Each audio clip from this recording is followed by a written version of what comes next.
In neoliberal capitalism, as David Harvey details in A Brief History of Neoliberalism, the first contradiction lies in the paradox between freedom and the necessity of state control to ensure market functioning. How can we speak of freedom when governments so heavily regulate economies?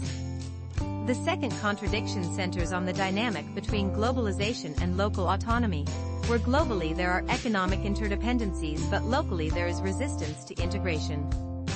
How can we understand urban development without considering these tensions? The third point concerns the relationship between value production and social reproduction. Capitalist economics relies on wealth creation, but this comes at the cost of forced labor and social inequality. How can we talk about development without addressing exploitation? The fourth contradiction revolves around rapid urbanization and spatial exclusion. As cities grow taller and consumption expands, poverty and marginality also increase. How can we ignore these visible contrasts in our cities?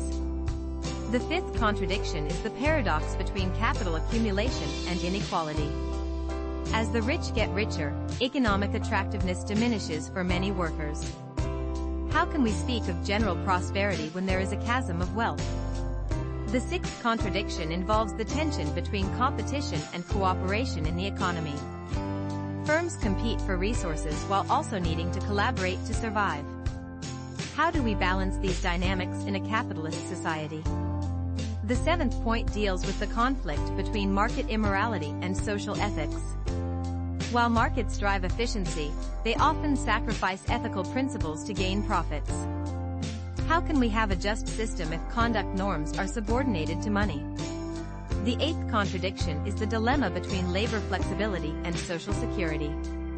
In a flexible economy, workers face constant uncertainty while social security requires stability and foresight. How do we ensure well-being when conditions are constantly changing?